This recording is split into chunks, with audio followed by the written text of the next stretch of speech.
السلام عليكم ورحمة الله وبركاته.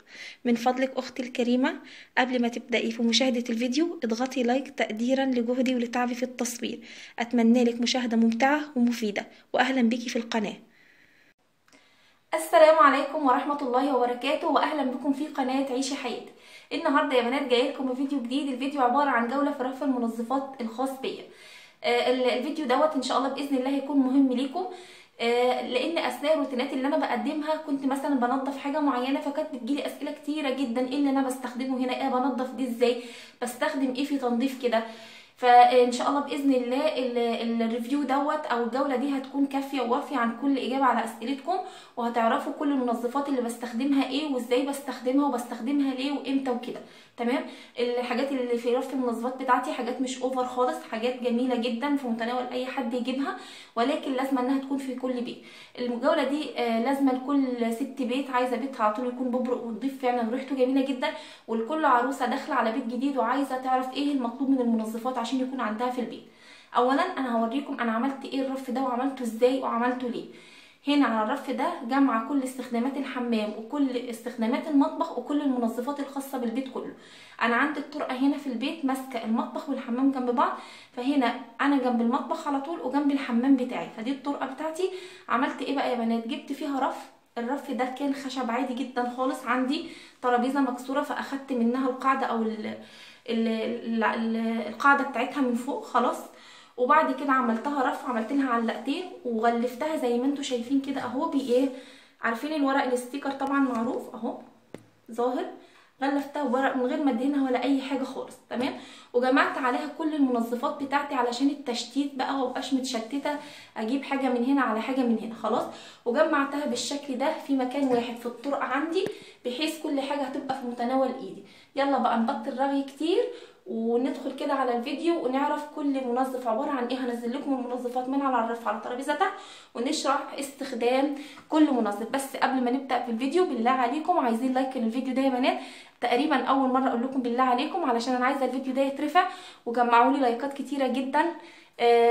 مش عايزه اقول تقديرا لمجهودي، لان واحده قبل كده قالت لي في التعليقات انا اعمل لايك وقت ما احب وديسلايك وقت ما احب. اعملي يا حبيبتي ديسلايك براحتك، بس قدري الفيديو اعملي له ديسلايك حتى او لايك. يلا نبدا في الفيديو. اتمنى يا بنات تكون فكره الرفع عجبتكم، ان انا اجمع منظفاتي كلها في مكان واحد، بعيد عن ان انت تبقي مثلا حطاها تحت الحوض وتتبهدل. انا اصلا تحت الحوض ما عنديش مكان، انا عن نفسي ما عنديش مكان تحت الحوض.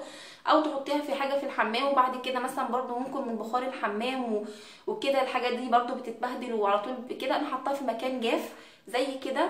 يا رب تكون الفكره عجبتكم، موضوع الرف اللي هو منعزل عن الحمام او عن المطبخ، وتنفذوها في اي مكان. طرقه زي كده ما تكونش لها علاقه برده في البيت من بره. يلا بقى معلش طولت عليكم. هنبدأ بقى في فرز المنظفات نوع نوع ويستخدم في ايه بالظبط. ودلوقتي بقى يا بنات نزلت لكم الحاجات عشان اشرح لكم كل حاجة بحطها على الرف بتكون عبارة عن ايه. اول حاجة انا بجيب الصابون العادي بتاعي اللي انا بجيبه اللي انا هستخدمه طول الشهر، بحطه في علبة زي كده واحطه على الرف. ليه ما بحطوش جوه الحمام؟ علشان بقى بعد الاستحمام بيكون في بخار بقى من الدش والكلام ده، فالورق ممكن يقعد يتبل والصابون من جوه بيخمر عندي. تمام. لاني ما عنديش دولاب جوه الحمام، يعني ما فيش جوه الحمام عندي دولاب الم فيه الحاجات دي خلاص. عندي ركنات بس اقف كده في الحمام وحاجات بحط فيها الحاجات بتاعه الاستخدام زي الشامبو وزي الشاور والحاجات دي المتقفله، لكن ده بحطه على الرف. دي كده اول حاجه من محتويات الرف عندي. تمام. تاني حاجه من محتويات الرف اللي يعني لازم تكون موجوده عندي على الرف في متناول ايدي على طول وانا رايحه وجايه استخدمها. يمكن بستخدمها في اليوم كتير جدا بعد الاكل وفي التلميع طول اليوم.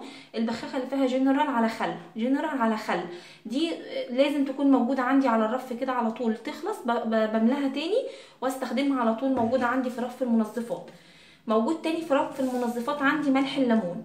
طبعا كلنا عارفين استخداماته، بيستخدم في حاجات كتيره جدا. لو حطيتي معلقه جوه الغسيل بينظف الغسيل جدا، بيلمع الاحواض، بيلمع الحمام السيراميك، بيستخدم في المطبخ برضو في حاجات كتيره.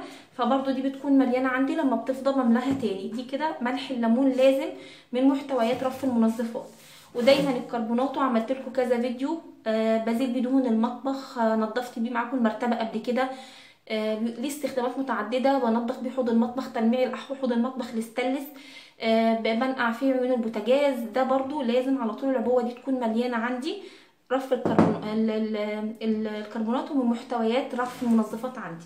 هنيجي بعد كده على حاجات برضه اكمل معاكم حاجات الحمام. الشاور، انا ليه حاطه الشاور هنا مش حاطاه في الحمام؟ باخد شويه في عبوه صغيره بحطها في الحمام، لما بتخلص بملى تاني علشان لو اولادي صغيرين لوحدهم في الحمام تقيله عليهم ما تتكبش منهم. تمام.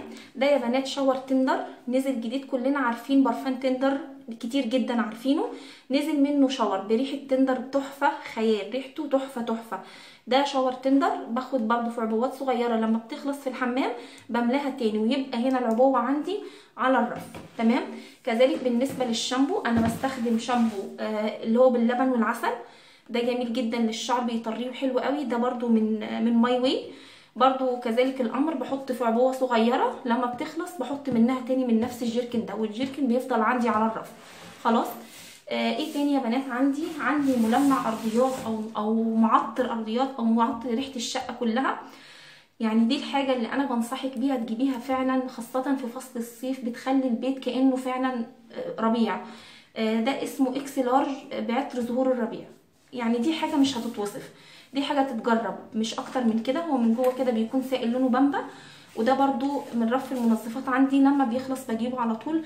بيعطر الارضيات، بتحطيه في ميه التنميع بتاعه اللهلوبه كل يوم. مثلا لو هتعطري الحمام كده بالليل تحطي غطيايه بس كده على حاجه بسيطه، بيخلي لك ريحه الحمام ريحه البيت خيال. بيفضل لتاني يوم. ممكن تحطي في بخاخه زي كده، ومثلا تعطري الركنه بتاعتك، تعطري السجاد منه، بيخلي يعني ليه استخدامات متعدده. اسمه اكس لارج عطر زهور الربيع. يعني في ناس كتير تعرفه، اللي يعرفه فعلا يكتب لي في التعليقات ان هو مجربه ويقول لي رايه فيه، لانه حاجه بصراحه هنا ايه تحفه. دي كده الحاجات اللي انا وريتها لكم لغايه دلوقتي لازم بحطها على الايه، على الرف بتاعي. نيجي بعد كده على سيكريت جاردن، ده برضو من شركه ماي واي.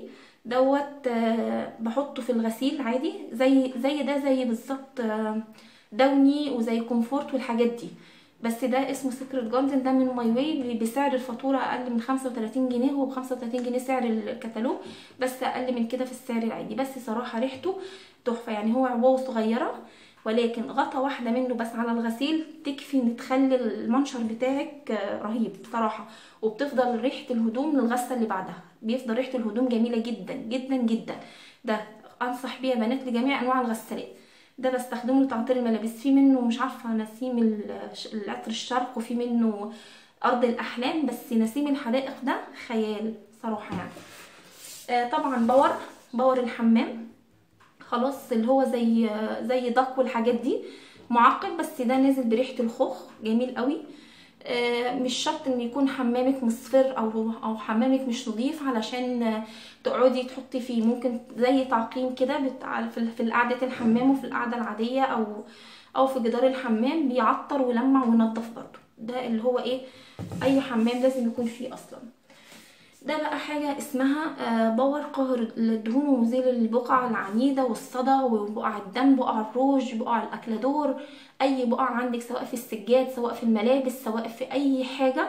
ده يعني بخة واحدة بس منه بيكون جميل.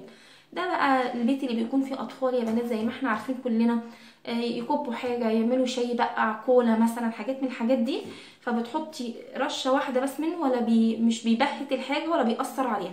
في المفروشات، في السجاد، في الهدوم العادية، جميل جدا ده. وعلى الحيط لو اي شخبطة على الحيط برضو بيروحها. اسمه باور. ده بيجي عرض مع واحدة تانية، واحيانا بينزل لوحده من غير عرض. الشهر ده مع واحدة تانية، بس انا جايباه كده عين العرض التاني. خلاص. طبعا ده برضو اي بيت ما يستغناش عنه، خصوصا البيت اللي فيه اطفال.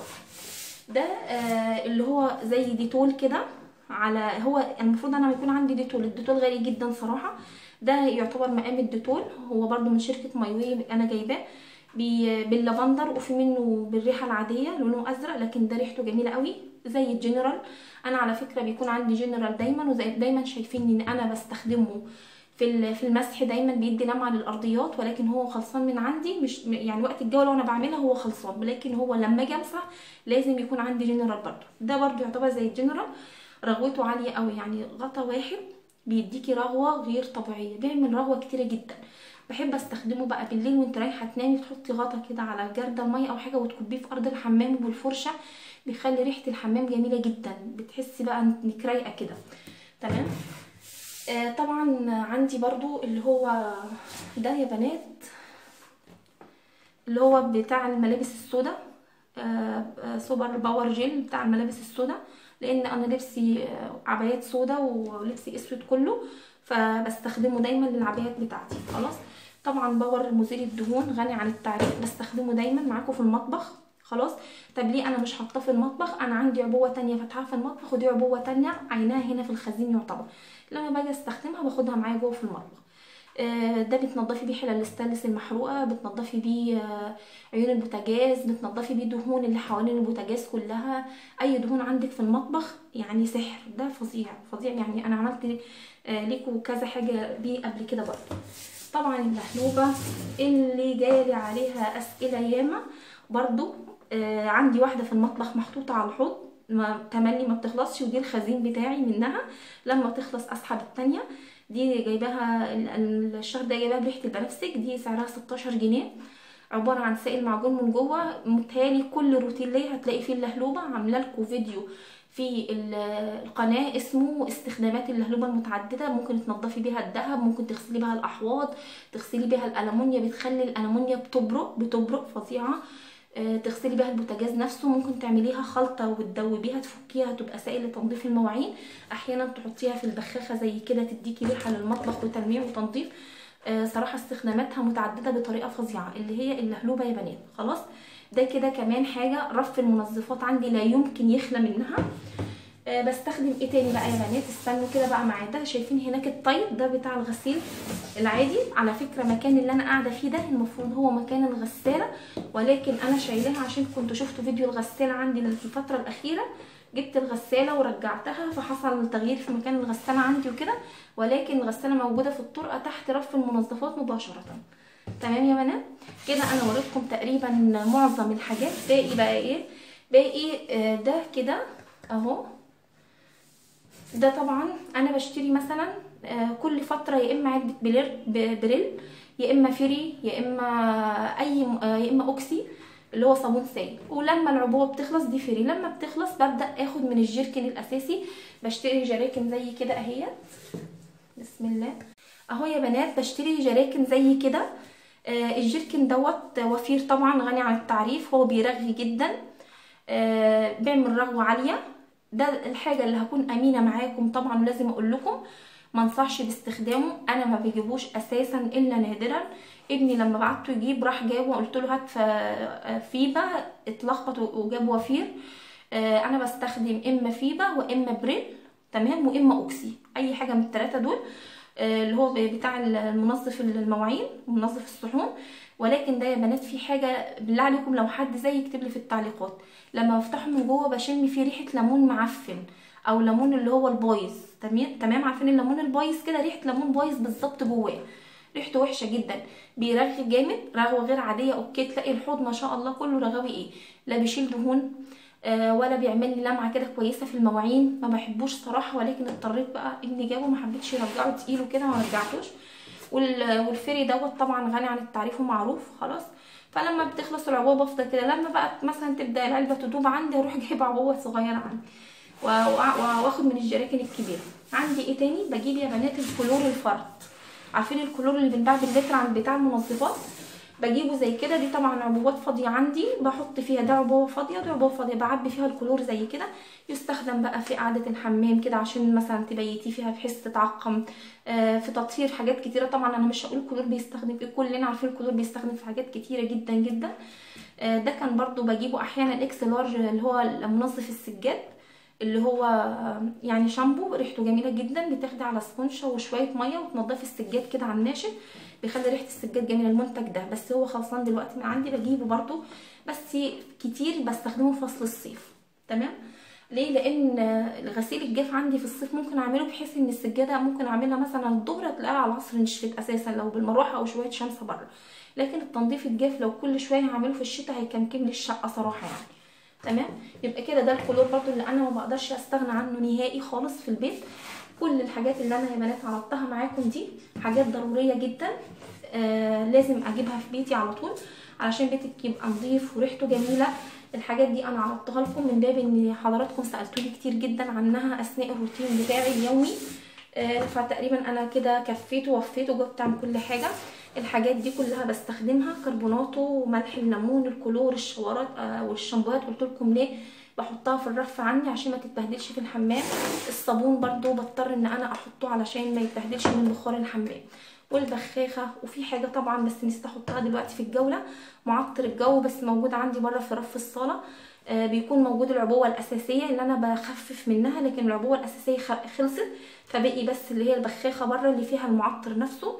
برضو لازم يكون من محتويات رف المنظفات عندك في البيت. اتمنى من كل قلبي ان انتوا تدعموني بلايك يا بنات في الفيديو ده، ما تنسوش تدعمونا بلايك وتشيروا الفيديو ارجوكم عشان القناه تنتشر. كل اصحابي وكل متابعاتي الكريمات اللي متابعيني دايما وبيحبوا القناه وبيكتبوا لي تعليقات بحسها طالعه من قلبهم فعلا، يعني هديه منكم كده ليا ان انتوا تشيروا الفيديو.